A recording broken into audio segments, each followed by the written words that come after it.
Hello friends. कल के video में मैंने आपसे बुक्स के बारे में बात करी थी कि किस तरह से हमें बुक्स पढ़ने की आदत डालनी चाहिए। कल हमने डिस्कस किया था कि हमारे पास कौन से ऐसे डिस्ट्रक्शंस होते हैं जिसके कारण हम बुक्स को नहीं पढ़ पाते। उसके कारण मैंने आपको बताए थे, मेजर कॉजेस बताए थे। आज मैं आपको बताने जा रही हूँ कि कुछ अच्छी ऐसे हैबिट्स हम कैसे फॉर्म कर सकते हैं बुक रीडिंग के, उसके कुछ टिप्स बताने जा रही हूँ। सो लिसन, सबसे पहली चीज है, हर परिवार में, हर फैमिली में बच्चे होते हैं, तो पेरेंट्स की ये ड्यूटी बनती है कि वो अपने बच्चे को एनकरेज करें, मोटिवेट करें बुक्स रीडिंग के लिए। और इसके लिए जरूरी है कि वो खुद एक अच्छे बुक रीडर बन जाएं पहले, क्योंकि पेरेंट्स को देख के ही बच्चे करते हैं। जो काम पेरेंट्स करेंगे उनको देख के बच्चे उसी बात को फॉलो करेंगे। पेरेंट्स के हाथ में पूरा टाइम मोबाइल होगा तो नेचुरली बच्चों के हाथ में भी मोबाइल होगा। पेरेंट्स यदि हाथ में बुक पकड़ेंगे तो बच्चे भी अपने हाथ में बुक पकड़ने की आदत डालेंगे। तो आपको पेरेंट्स की ड्यूटी है कि वह अपने बच्चे में अच्छी हैबिट्स इनकलकेट करें रीडिंग की, उनको मोटिवेट करते रहें। फिर एक सेकेंडली आती है चीज, एक स्टोरी टाइम। अब आप बोलोगे स्टोरी टाइम से कैसे हैबिट फॉर्म हो सकती है? हो सकती है। आप बच्चों को सोने से पहले या दिन में कोई सा भी टाइम निकाल लीजिए, जब बच्चों को बुक खोल के इसमें से कोई भी स्टोरी नरेट करके उनको सुनाइए। बच्चों को इंटरेस्ट आता है स्टोरीज में, वो सुनेंगे, ध्यान से सुनेंगे और स्टोरीज पढ़ते पढ़ते उनको इतना एंजॉय करने लगेंगे कि उनको लगेगा कि क्यों नहीं हम खुद ही बुक को पिक कर लें और खुद ही बुक में से स्टोरी की रीडिंग करें। तो धीरे धीरे वो उनके हाथ में बुक आ जाएगी और वो खुद ही बुक की रीडिंग करने लगेंगे और खुद स्टोरीज पढ़ेंगे, एंजॉय करेंगे, है ना। उनको प्लेजर मिलेगा इसमें। मतलब पेरेंट्स ने शुरू करी है स्टोरी रीडिंग बुक से, मगर धीरे धीरे बच्चे खुद ही बुक पिक करेंगे और स्टोरी पढ़ेंगे। फिर थर्डली आ जाती है कि आपको जब भी बुक रीडिंग की हैबिट डालनी है, चाहे वो बड़ा हो या बच्चा हो, तो बड़ी बड़ी बिग नॉवल से, मोटी मोटी किताबों से ना डालिए, छोटी छोटी स्टोरीज से डालिए। ऐसी बुक छाटिए जिसमें छोटी छोटी स्टोरीज हो, थोड़ा सा कंटेंट छोटा हो, कम हो, जिससे आप उसको एंजॉय कर सके, आपके मन में कोई टेंशन ना हो। आप उसको एंजॉय करेंगे कि अरे वाह, इसमें तो बहुत अच्छी स्टोरीज हैं, चलो मैंने एक स्टोरी पढ़ ली, चलो अब कल के दिन में दूसरी स्टोरी भी पढ़ूंगा क्योंकि ये तो बहुत अच्छी है। और आप छोटी छोटी स्टोरीज में एंजॉय भी करेंगे। बड़ी बुक एक बार में शुरू में मत पकड़िए। Then comes number 4, set a timer. अब सेट अ टाइमर का क्या मतलब होता है कि दिन में आप एक टाइम कोई भी ऐसा मान लीजिए कि मेरे को बुक की रीडिंग करना ही है। टाइम को फिक्स मत करिए कि हो सकता है आपका शेड्यूल कई बार ऊपर नीचे हो जाता है ना। तो आप अपने शेड्यूल के अनुसार अपना दिन में कोई सा भी टाइम ऐसा सोचिए कि मेरे को जो सारे काम जैसे कर रहे हैं, तो बुक रीडिंग को भी आप एक वो मानिए कि मेरे को बुक रीडिंग भी करना है। शुरू में आपको हो सकता है कि थोड़ा सा बर्डन सा लगे, मगर धीरे धीरे आप इसको एंजॉय करने लगेंगे, you will get pleasure out of it. ठीक है, तो अपना दिन में कोई सा भी टाइम एक मान लीजिए कि मेरे को बुक की रीडिंग करना ही है। फिर नंबर 5 कि you have to establish goals. अब एस्टेब्लिश गोल से क्या मतलब होता है? एस्टेब्लिश गोल से मतलब होता है कि आप ये सोचिए कि इस बुक में से मेरे को एक चैप्टर आज के दिन में कंप्लीट करना है, या 20 पेजेस मेरे को कंप्लीट करना है, या मेरे को ये सारी book with in a month complete कर देनी है। तो आपने क्या बना लिया? टारगेट। मगर टारगेट बनाते टाइम ध्यान रखिए कि वह आपका जो रूटीन वर्क है, आपका जो शेड्यूल है, आपकी जो घर के प्रति जिम्मेदारियां हैं, आपकी जो दिनचर्या है, उससे मैच करता हो, उससे बैलेंस बना रहा हो। ऐसा नहीं कि आपका शेड्यूल वर्क सफर हो रहा हो, सिर्फ बुक्स ही पढ़ रहे हैं, या सारे दिन शेड्यूल में बिजी हैं, बुक्स के लिए टाइम ही नहीं निकल पा रहा है। दोनों चीजों में बैलेंस बना के चलिए। अपने रूटीन वर्क में, अपनी रेस्पॉन्सिबिलिटीज, जिम्मेदारियों के प्रति भी सजग रहिए और बुक के प्रति भी सजग रहिए, जागृत रहिए, क्योंकि आप समझ ही नहीं पाएंगे कि बुक्स हमें जो इतना कुछ दे देता है कि हमें दूसरी कई चीजों से मिलता नहीं है। तो बुक रीडिंग आपको बहुत ज्यादा रिलैक्स करती है, आपको स्ट्रेस फ्री माहौल में ले जाती है। सो फ्रेंड्स, अब हम शुरुआत करेंगे नंबर 6। तो फ्रेंड्स, नंबर 6 है कि जब भी आप ट्रैवल करते हैं, चाहे कार में जा रहे हैं, बस में जा रहे हैं, ट्रेन में जा रहे हैं, फ्लाइट से जा रहे हैं, अपने हाथ में एक बुक जरूर रखिए, बुक रीडिंग की आदत डालिए। शॉर्ट डिस्टेंस के लिए जा रहे हैं तो भी बुक रख लीजिए। हो सकता है कार में आप बैठ के किसी का वेट कर रहे हो, कार पार्किंग में आप किसी का वेट कर रहे हो, कहीं पे रुके हुए हो तो किसी का वेट कर रहे हो, तो बुक उठा लीजिए। जरूरी नहीं है कि मोबाइल ही उठाएं, बुक उठाइए, 10 मिनट 15 मिनट रीडिंग कर लीजिए, ठीक है। और ट्रेन में और बस वगैरह में अगर आपको इजी लगता है, कई लोगों को थोड़ी प्रॉब्लम होती है रीडिंग में, तो ना पढ़िए। मगर आप एट ईज रहते हैं तो बुक्स को जरूर ट्रैवलिंग के दौरान पढ़ने की कोशिश करिएगा। Then comes you have to motivate yourself. आपको अपने आप को मोटिवेट करना होगा। Self motivation is very essential. अब कौन सा स्टेप है? नंबर 7 कि आपको सेल्फ मोटिवेट करना है।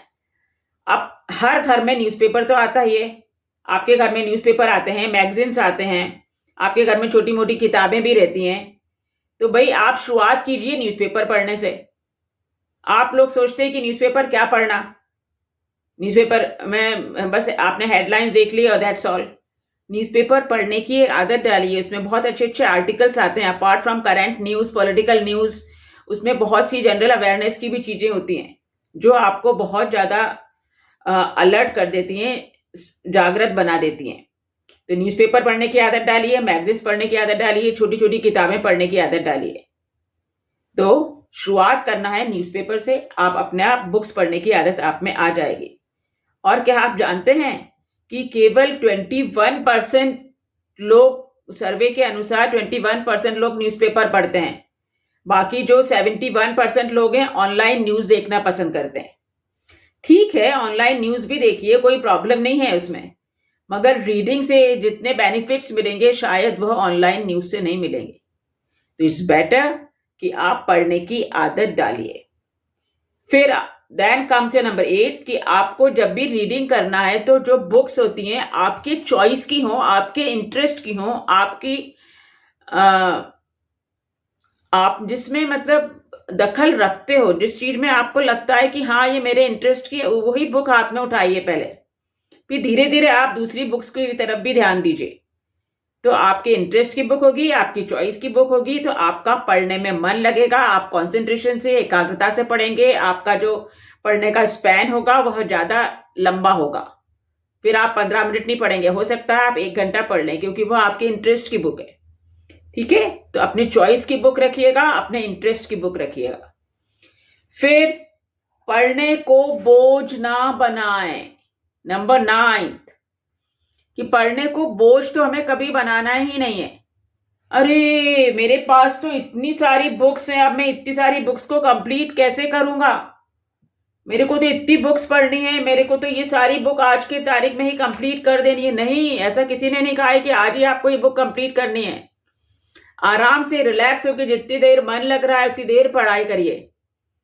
ठीक है, तो बर्डन मत समझिए। अगर आप बर्डन से पढ़ेंगे तो आप स्ट्रेस में आ जाएंगे, स्ट्रेस में आ जाएंगे तो ना पढ़ा उस चीज को एंजॉय कर पाएंगे, ना आपको कोई चीज समझ आएगी और आगे भी आपका रीडिंग में मन नहीं लगेगा। तो पढ़ने को बोझ मत समझिए, हल्के फुल्के माहौल में पढ़िए। Then comes your number 10। जब भी आप बुक्स की रीडिंग कर रहे हैं तो बहुत रिलैक्स माइंड से उसकी रीडिंग करिए, शांत चित्त होके करिए, अपने विचारों को एकाग्र करके करिए। ऐसा नहीं कि आपके हाथ में तो बुक है, बुक तो आपके हाथ में है, मगर आपके विचार तो और कहीं भटक रहे हैं कि मेरे को यहाँ पे ये काम करना है, मेरे को तो वहां जाना था, मेरे को वहां पार्टी में जाना था, या पिकनिक पे जाना था, या मेरे को घर का ये काम करना था। अपने आप को विचारों से मुक्त रखिए, रिलैक्स माइंड से पढ़िए, तभी आप उसमें इंटरेस्ट से पढ़ पाएंगे, उसको एंजॉय कर पाएंगे, उसमें आप प्लेजर ले पाएंगे उस किताब का। तो आपको शांतचित्त होकर पढ़ना है और अपने आप को सारे डिस्ट्रैक्शन से दूर रखना है। जितने भी आपके डिस्ट्रैक्शन हैं, जो आजकल सबसे बड़ा डिस्ट्रैक्शन है मोबाइल और टीवी, और इन सब डिस्ट्रैक्शन से अपने आप को दूर रखना है, तभी आप रिलैक्स माइंड से शांतचित्त होकर पढ़ पाएंगे। फालतू के विचारों से अपने को मुक्त रखिए, केवल बुक में कंसंट्रेट करिए, अपना कंसंट्रेशन लगाइए, तब आप इसको एंजॉय कर पाएंगे। देन कम्स योर नंबर 11 कि आपको बुक्स का कलेक्शन बना लेना है। अब बुक्स का कलेक्शन कैसे बनाएंगे? जब आप बाजार जाते हैं तो सामान लेते हैं, इधर उधर बहुत सामान खरीदते हैं, तो आप हमेशा 2-4 बुक्स अपने साथ परचेस करके ले आइए। धीरे धीरे आपके पास कलेक्शन आ जाएगा और बुक्स को जो कलेक्शन है उसको सिस्टमेटिक अरेंज करिए, चाहे वो आपकी टेबल हो, चाहे वो आपका बुक शेल्फ हो, चाहे कबर्ड हो, कहीं पे भी प्रॉपरली सब्जेक्ट वाइज इसको अरेंज कर लीजिए। जब भी आपको बुक पढ़ना है, आपको सोने से पहले अपने बेड साइड टेबल पे आप हमेशा एक बुक रखिए, सोने से पहले हाथ बुक निकालिए और उस बुक की रीडिंग करिए, है ना। सोने से पहले तो बुक की रीडिंग जरूर करा करिए, अपने आप को रिलैक्स करने के लिए। मोबाइल की जगह हाथ में बुक पकड़ लीजिए भाई, मोबाइल इतना इंपॉर्टेंट चीज नहीं है। बुक की बेनिफिट्स आपको शायद बाद में मालूम पड़ेंगे, जो मैं आपको अगले वीडियो में बताने वाली हूँ। तो प्लीज ध्यान रखिए इन चीजों का कि हमेशा अपनी बुक्स को सिस्टमेटिक भी रखिए, और सबसे बड़ी चीज कि हल्की फुल्के माहौल में पढ़िए। एक टेबल लैंप जला लीजिए, ज्यादा फोकस कर पाएंगे। कमरा साफ स्वच्छ हो, सिस्टमेटिकली अरेंज हो। कमरा खराब होगा, गंदा होगा, अनसिस्टमेटिक होगा, डिसऑर्गेनाइज्ड होगा तो आपका मन लगेगा ही नहीं पढ़ने में, है ना। प्रॉपर्ली टेबल लैंप हो, फ्लावर्स हो, सिस्टमेटिकली अरेंज हो, तो आपका एक कॉन्सेंट्रेट कर पाएंगे, आपको माहौल अच्छा लगेगा, वातावरण अच्छा लगेगा। तो हल्के फुल्के माहौल में आप अपने आप को कॉन्सेंट्रेट कर पाएंगे, एकाग्रचित होकर पढ़ाई कर पाएंगे, और आप में उस पढ़ने की इच्छा भी जागृत होती रहेगी। तो हमेशा अपने को अपने कमरे को भी सिस्टमेटिक और ऑर्गेनाइज रखिए, जिससे आपकी पढ़ने की इच्छा भी जागृत हो। फिर एक चीज और है, जब आप मॉर्निंग इवनिंग टी लेते हैं, मॉर्निंग के टाइम तो चलिए न्यूज़पेपर पढ़ लीजिए या कोई मैगजीन्स पढ़ लीजिए, मगर इवनिंग टी में आपके हाथ में बुक हो सकता है कि आप बुक पकड़ लें, हो सकता है नहीं, पकड़ लीजिए। इवनिंग टाइम के टाइम आप इवनिंग टी के टाइम आप बुक पढ़िए, 10-15 मिनट ही पढ़िए, आपका मन लगेगा। मगर नहीं, हम बुक क्यों पकड़ें? हमारे हाथ में, एक हाथ में चाय का प्याला होता है और एक हाथ में मोबाइल होता है। यहाँ चाय पीते जाते हैं, यहाँ हमारे मोबाइल का स्क्रॉलिंग चलती रहती है। वाह बेटा, हमें क्यों ऐसा करना है फ्रेंड्स? हमें ऐसा नहीं करना है। अपने को कम से कम, आप लंच लेते हैं, डिनर लेते हैं, खाते हैं, पीते हैं, तो अपने आप को मोबाइल से दूर रखिए। कुछ लोगों की आदत होती है कि खाना खाते टाइम भी हाथ में मोबाइल चलता है या टीवी सामने चलेगा तभी उनका खाना डाइजेस्ट होता है। ऐसा कुछ प्रॉब्लम है क्या? बॉडी क्या ऐसा बोलती है कि जब आपका मोबाइल टीवी होगा तभी मैं खाना डाइजेस्ट करूंगी? नहीं ना। तो आप इजीली खाइए, एट ईज खाइए, है ना। मैं खाना खाते टाइम बुक्स पढ़ने की बात नहीं कर रही हूँ, सिर्फ मैं चाय पीते टाइम आपको बुक्स पढ़ने की बात कर रही हूँ। तो अपने आप को हल्के फुल्के माहौल में रखिए और बुक्स की रीडिंग करने की आदत डालिए। तो फ्रेंड्स, मैंने आपको कुछ पॉइंट्स बता दिए हैं, आप इन पॉइंट्स को फॉलो करिए, आप में बुक्स रीडिंग की आदत जरूर आ जाएगी। और बुक से बढ़ के कोई चीज नहीं होती, सबसे कॉस्टली, सबसे प्रेशियस, सबसे अमूल्य चीज होती है, मूल्यवान चीज होती है बुक्स।